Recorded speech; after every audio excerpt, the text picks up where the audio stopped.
So welcome everyone. So this is Shri Krishna engineering academy. So இந்த வீடியோவில் நம்ம என்ன பார்க்குறோம் அப்படின்னா கேட் 2026 வந்து நம்மளுக்கு ஸோ நெருங்கிருச்சு. ஸோ அப்போ நம்ம என்ன பண்ணணும் அப்படின்றத வந்து நான் இப்போ ஒரு ஷார்ட்டாக சொல்லிடுறேன். ஸோ நீங்கள் வந்து ஆல்ரெடி நீங்கள் ப்ரிப்பேர் பண்ணிட்டு இருந்திருக்கலாம். ஸோ அந்த ஆஸ்பிரண்ட் எல்லாமே என்ன பண்ணுங்க அப்படின்னா, ஸோ கண்டிப்பாக நீங்கள் வந்து ஸோ டெஸ்ட் சீரிஸ் வந்து நம்ம கண்டிப்பாக ஸ்டார்ட் பண்ணிடணும். ஸோ டெஸ்ட் சீரிஸ் வந்து ஸோ கண்டிப்பாக நீங்கள் என்ன பண்ணுறீங்க அப்படின்னா ஸ்டார்ட் பண்ணிடணும். ஸோ டெஸ்ட் சீரிஸ் வந்து எந்த பிளாட்ஃபார்ம் வாங்குறது, எது பெஸ்ட்டு, ஸோ அப்படின்றத நீங்க என்கிட்ட கேட்டீங்க அப்படின்னா, நான் ஃபர்ஸ்ட் ஆஃப் ஆல் சொல்றது வந்து GATE previous year question. So GATE வந்து நம்மளுக்கு previous year. So previous year question வந்துட்டு சப்போஸ் நீங்க வந்து லாஸ்ட் 6 months ப்ரிப்பேர் பண்றேன் அப்படின்னா, ஸோ அந்த சப்ஜெக்ட்ஸை மட்டும் நல்லா ஃபுல் அண்ட் ஃபுல் வந்து நீங்க ஃபோக்கஸ் பண்ணுங்க. ஸோ அதுல வந்து நம்மளுக்கு அந்த புக்ஸ்ல வந்து நம்மளுக்கு என்ன கொடுத்துருப்பாங்க அப்படின்னா, சப்ஜெக்ட் வைஸா டாபிக் வைஸா கொடுத்துருப்பாங்க. அதை நீங்க வந்து not only one time, so more then one time வந்து நீங்க ப்ராக்டிஸ் பண்ணிட்டே இருந்தீங்க அப்படின்னா, ஸோ என்ன மிஸ்டேக் பண்றீங்க, ஸோ எதனால மிஸ்டேக் பண்றோம், ஸோ நம்மளோட அக்யூரேசி ஸ்பீடு எல்லாமே இன்க்ரீஸ் ஆகும். ஸோ இதே நம்மளுக்கு மோர் தென் இம்பார்ட்டன்ட். ஸோ அதனால நீங்க இந்த 1.5 months நம்ம படிச்சுக்கிட்டே இருந்தோம் அப்படின்னா, ஸோ அதை நம்ம அப்ளை பண்ணி பார்க்க முடியாது. ஸோ அதனால கேட் 2026 ப்ரிப்பேர் பண்றவங்க வந்து ஸோ கண்டிப்பா டெஸ்ட் சீரிஸ் வந்து எழுதுங்க. ஸோ டெஸ்ட் சீரிஸ் எதுவும் வாங்க முடியாது அப்படின்னா, ஸோ நீங்க ப்ரீவியஸ் இயர் கொஸ்டின்ஸ் வந்து நம்மளுக்கு ஸோ அமேசான்லேயே கிடைக்கும். ஸோ வேரியஸ் இன்ஸ்டியூட் வந்து நம்ம ப்ரொவைட் பண்றாங்க. ஸோ மேடிசிஎஸ் இந்த மாதிரி அகாடமி வந்து நம்ம ப்ரொவைட் பண்றாங்க. ஸோ அதுல வாங்கிட்டு நீங்க வந்து ப்ராக்டிஸ் பண்ணுங்க. ஸோ எஸ்பெஷலி இந்த இது வந்து ரொம்ப இம்பார்ட்டன்ட். அதே மாதிரி நீங்க சயின்டிபிக் கால்குலேட்டர் வந்து நம்ம என்ன பண்ணோம் அப்படின்னா, ஸோ கண்டிப்பா யூஸ் பண்ணணும். ஸோ சயின்டிபிக் கால்குலேட்டர் வந்து ஏன்னா அங்க வந்து நம்மளுக்கு நீங்க மேனுவலா யூஸ் பண்ற கால்குலேட்டர் கொடுக்க மாட்டாங்க. ஸோ சயின்டிபிக்கா யூஸ் பண்ற கால்குலேட்டர் வந்து நீங்க மொபைல்ல வந்து டவுன்லோட் பண்ணிட்டு அதை வச்சு நீங்க வந்து கொஸ்டின் வந்து டெஸ்ட் ப்ராக்டிஸ் பண்ணும் போது பண்ணுங்க. ஏன்னா அதனுடைய ஃபங்க்ஷன்ஸ் வந்து கொஞ்சம் வேற மாதிரி இருக்கும். அதை நீங்க ப்ராக்டிஸ் பண்ணாதான் நம்ம கேட் எக்ஸாம் எழுதும் போது நம்மளுக்கு இதாக முடியும். அதே மாதிரி முக்கியமான இன்னொரு பாயிண்ட் என்னன்னா, நம்மளுக்கு ஜனவரி ஃபர்ஸ்ட் வீக்ல வந்து நம்மளுக்கு அட்மிட் கார்டு வந்துடும். ஸோ உங்களுக்கு எங்க வந்து நம்மளுக்கு இன்ஸ்டியூட் அலோகேட் பண்ணிருக்காங்க ஸோ அப்படின்ற ஐடியா வந்து நம்மளுக்கு கிடைச்சிடும். அதனால இந்த 1.5 months வந்து நீங்க படிச்சதை நல்லா ரிவைஸ் பண்ணுங்க.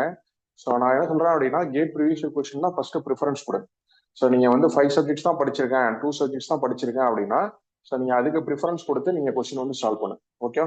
ஸோ நான் இப்போ எதுவுமே ஸ்டார்ட் பண்ணல, எனக்கு இப்போதான் செமஸ்டர் முடிஞ்சிருக்கு, நான் கேட் எக்ஸாம் அப்ளை பண்ணி வச்சிருக்கேன், பட் நான் அதை போய் எப்படியாவது எழுதணும், ஸோ ஏதாவது பண்ணணும் அப்படின்னு நினைக்கிறவங்க வந்து ஸோ நீங்க முக்கியமா என்ன டிபார்ட்மெண்டா இருந்தாலும் சரி, ஆப்டிடியூட் கண்டிப்பா படிங்க, மேத்தமெட்டிக்ஸ் கண்டிப்பா படிங்க. ஓகேவா. ஸோ நீங்க மெக்கானிக்கல் டிபார்ட்மெண்டா இருந்தீங்க அப்படின்னா, ஸோ எஸ்பெஷலி கேட் 2026 வந்து நீங்க மெக்கானிக்கல் டிபார்ட்மெண்டா இருந்தீங்க அப்படின்னா, ஸோ நீங்க வந்து ஸோ மேனுஃபேக்சரிங் வந்து கண்டிப்பா படிங்க. ஏன்னா மேனுஃபேக்சரிங் வந்து உங்களுக்கு ஸோ அரௌண்ட் 15 to 16 marks வரும். ஸோ இது வந்து ரொம்ப ரொம்ப இம்பார்ட்டன்ட். இன்னொரு அனௌன்ஸ்மெண்ட் என்ன அப்படின்னு பாத்தீங்க அப்படின்னா, நீங்க மெக்கானிக்கல் ஸ்டூடெண்டா இருந்தீங்க அப்படின்னா, நான் கேட் 2026 எழுத போறேன் சார், நான் ஆல்ரெடி எல்லா சப்ஜெக்ட்டும் படிச்சுட்டேன், இல்லை நான் எதுவுமே படிக்கல அப்படின்னா, நம்ம மேனுஃபேக்சரிங் வந்து நம்ம என்ன பண்ண போறோம்னா, ஸோ நாளைக்கு 21 இருந்து நம்ம என்ன பண்றோம் அப்படின்னா, மேனுஃபேக்சரிங்க்கு மட்டும் ஸ்பெஷலா வந்து கிளாஸஸ் வந்து நம்ம கண்டக்ட் பண்ண போறோம். அதுக்கான சார்ஜஸ் வந்து நம்மளுக்கு என்னன்னு பாத்தீங்க அப்படின்னா, ₹499 வந்து நம்ம சார்ஜ் பண்றோம். ஸோ கம்ப்ளீட் சிலபஸ் வந்து நம்ம கம்ப்ளீட் பண்ணிடுவோம். ஸோ அதனால நீங்க அதுல இருந்து மேனுஃபேக்சர்ல இருந்து ஒரு 15 to 16 marks வந்து நம்மளுக்கு கேட்கறாங்க அப்படின்னா, ஸோ நம்ம அரௌண்ட் வந்து ஒரு 13 to 14 marks வந்து நம்ம எடுக்க முடியும். ஏன்னா நம்ம கிளாஸஸ் எப்படி போகுது அப்படின்னு பாத்தீங்க அப்படின்னா, ஸோ பர் டே வந்து நம்மளுக்கு 2 classes இருக்கும். அது ஆன்லைன் இருந்தாலும் சரி, ஆஃப்லைன் இருந்தாலும் சரி. ஸோ அதை நீங்க அட்டன் பண்ணலாம். ஒன்ஸ் கிளாஸஸ் முடிஞ்சோடனே நம்ம கொஸ்டின்ஸ் வந்து டிஸ்கஸ் பண்ணுவோம். ஃபர்தரா உங்களுக்கு கேட் கொஸ்டின்ஸ் வந்து அந்த ப்ரொடக்ஷன் சப்ஜெக்ட்ஸ்ல வந்து உங்களுக்கு ப்ரொவைட் பண்ணுவோம். ஸோ நீங்க சைமல்டேனியஸா சால்வ் பண்ணும்போது நம்மளுக்கு கிளியரான ஐடியா வந்து நம்மளுக்கு கிடைச்சிடும். ஓகேவா. ஸோ மெக்கானிக்கல் ஸ்டூடெண்டா இருந்தீங்க அப்படின்னா, ஆல்ரெடி நான் ப்ரிப்பேர் பண்ணிருக்கேன் சார், மேனுஃபேக்சரிங் ப்ரிப்பேர் பண்ணலாம் அப்படின்னா அவங்களுக்கு யூஸ்ஃபுல்லா இருக்கும். நான் இப்போ எதுவுமே ஸ்டார்ட் பண்ணல, செமஸ்டர் லீவ்ல இருக்கேன், ஏதாவது நான் கத்துக்கணும்னு நினைக்கிறேன், ஏன்னா கேட் எக்ஸாம் வந்து நான் அப்ளை பண்ணிட்டேன், ஸோ அந்த மாதிரி நீங்க இருந்தீங்க அப்படின்னாலும் நீங்க என்ன பண்ணுங்க அப்படின்னா, இந்த ஸோ இதுல வந்து நம்மளுக்கு ஒரு 15 days வந்து கிளாஸஸ் போகும். ஸோ அதில் வந்து நம்மளுக்கு கண்டிப்பா வந்து நம்ம கவர் பண்ணிடலாம். ஓகே. ஸோ அது வந்து ஒரு ஆப்பர்ச்சுனிட்டி கூட. இப்போ நீங்க மெக்கானிக்கல் ஆஸ்பிரண்ட் ஏதாவது பார்த்துட்டு இருக்கீங்க, நான் கேட் ப்ரிப்பேர் பண்ணணும்னு ஒரு ஐடியாவில் இருக்கேன் அப்படின்னா, ஸோ நீங்க வந்து ஸோ அதை அட்டன் பண்ணி பார்க்குறப்போ உங்களுக்கு எவ்வளோ கிளாரிட்டியா நம்ம நடத்துறோம் ஸோ அப்படின்ற ஒரு ஐடியா வந்து உங்களுக்கு கிடைக்கும். ஓகேவா.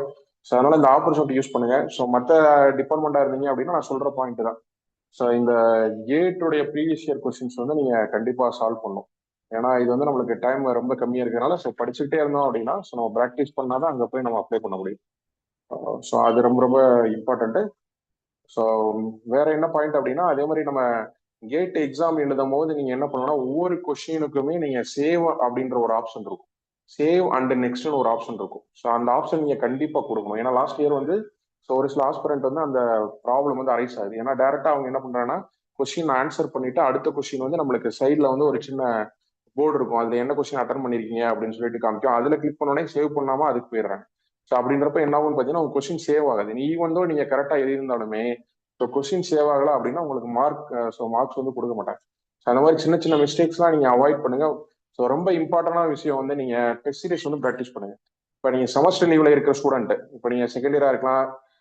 ஸோ செகண்ட் இயர் ஸ்டூடெண்ட் வந்து நீங்க அப்ளை பண்ணியிருக்க மாட்டீங்க. ஜஸ்ட் நீங்க வந்து என்ன பண்ணலாம்னா இப்போ இருந்து ப்ரிப்பரேஷன் ஸ்டார்ட் பண்ணக்கூடிய அந்த இதுக்கு கொண்டு வரலாம். ஸோ அதுக்கு வந்து நான் இன்னொரு வீடியோ போட்டிருக்கேன். அதுக்கு இன்ட்ரடக்ஷன் வீடியோ வந்து நம்ம எப்படி கண்டக்ட் பண்ண போறோம் அப்படின்னு சொல்லிட்டு அதை அட்டன் பண்ணுங்க. இப்போ தேர்ட் இயர் ஸ்டூடெண்ட் வந்து நீங்க அப்ளை பண்ணிருக்கலாம், ஃபைனல் இயர் ஸ்டூடெண்ட் வந்து அப்ளை பண்ணிருக்கலாம்.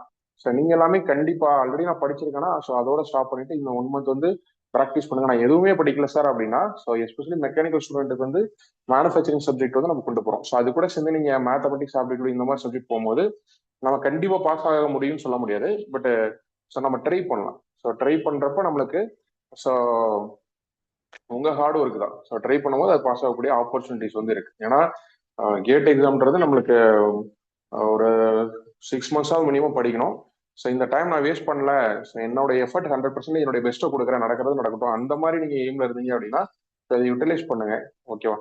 ஸோ அதே மாதிரி நான் ஃபர்தரா வந்து நிறைய வீடியோஸ் வந்து நான் போஸ்ட் பண்றேன் regarding so GATE exam. So நம்ம இன்ஸ்டியூட் வந்து கேட் எக்ஸாம் வந்து எந்த மாதிரி கோச்சிங் கொடுத்துட்டு இருக்கோம். ஸோ நம்ம இன்ஸ்டியூட் வந்து திருச்சியில இருக்கு. So especially for mechanical triple இசிக்கு வந்து நம்ம full time online plus offline வந்து நம்ம கொடுத்துட்டு இருக்கோம். Okay, so thank you very much.